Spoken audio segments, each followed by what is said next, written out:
கர்த்தர் அதிசயங்களை செய்கிறார். ஊழியங்கள் வழங்கும் ஜீவ வார்த்தை. இந்த நாள் விசேஷித்த நாள். கர்த்தருடைய ஊழியக்காரன் முதலாவது உங்களை வாழ்த்துகிறேன். நீங்கள் கர்த்தரால் ஆசீர்வதிக்கப்பட்டவர்கள். நீங்கள் ஆசீர்வாதமாகத்தான் இருப்பீர்கள். கர்த்தருடைய வார்த்தை பேசுகிற அடியன் ஒரு காலம் ஒன்றுக்கும் இந்த பூமியில் யாருக்கும் ஒரு உதவாதவனாகத்தான் இருந்து கொண்டிருந்தேன். என்னை மாற்றினார், என்னை ஆசீர்வதித்தார். இன்றைக்கு உங்களுக்காக கர்த்தருடைய வார்த்தை பிரசங்கிக்க வைத்திருக்கிறார். அதே ஆண்டவர் உங்களை ஆசீர்வதிப்பார். பயப்படாதீங்க, சரியா? இந்த ஜீவார்த்தைக்கான வசனம் யோபு 12:23. அவர் ஜாதிகளை பெருகவும் அழியவும் பண்ணுகிறார். அவர் ஜாதிகளை பரவவும் குறுகவும் பண்ணுகிறார். இன்றைய ஜீவார்த்தையின் தலைப்பு பெருக பண்ணுவார்.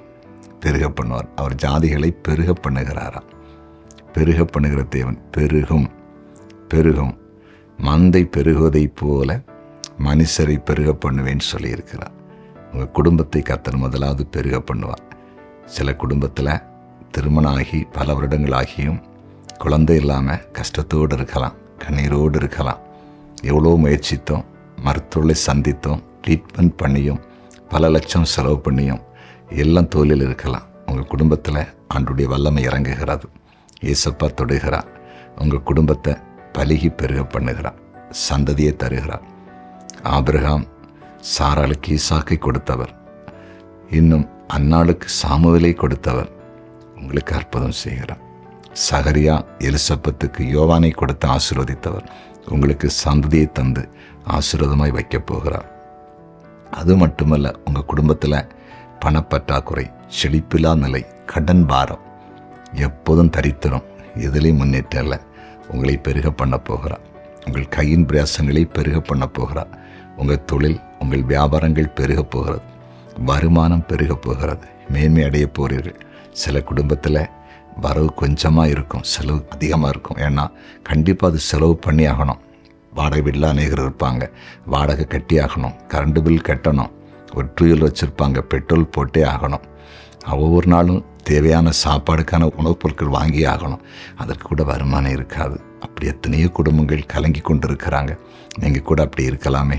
உங்கள் குடும்பத்தில் வருமானங்களை பெருக பண்ண போகிறார். நல்ல வேலை, நல்ல தொழில், நல்ல சூழ்நிலையை கர்த்தர் உருவாக்கி தரப்போகிறார். நம்புங்க, இயேசுவுடைய அதிசயங்கள் நடக்கப் போகிறது. விசுவாசிப்பீங்களா? ஜெபம் பண்ணுவோமா? ஜெபிக்கலாம்.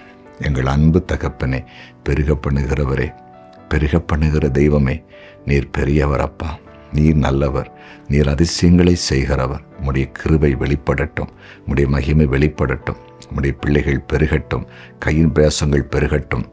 மேன்மை பெருகட்டும். ஆண்டவரே, ஆசீர்வாதங்கள் பெருகட்டும்.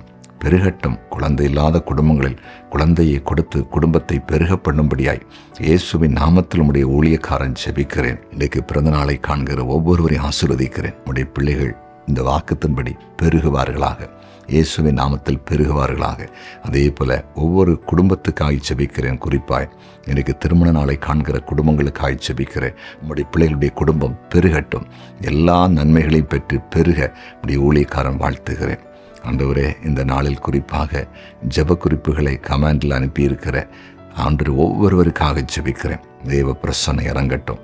உடைய பிள்ளைகளுடைய ஜெப குறிப்புகளை தேவன் உடைய கரத்தில் எடுத்து ஆசீர்வதித்து விடுவித்து மேன்மைப்படுத்தும்படியாக ஜெபிக்கிறேன். உடைய கண்கள் இந்த ஜெப குறிப்புகளை பார்த்ததுக்காய் ஸ்தோத்திரம்.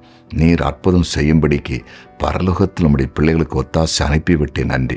ஜீவனுள்ள சாட்சிகளை கர்த்தர் எழுப்ப போகிறேன். இந்த நாளிலே ஜெப குறிப்புகளை நாங்கள் அனுப்பினோம். அந்த ஜெபத்திற்கு எங்களுக்கு பதில் வந்தது, அற்புதம் நடந்துங்கிற ஜீவனுள்ள சாட்சிகளை என் தேவன் எழுப்புகிறேன். அதற்காய் ஸ்தோத்திரம்.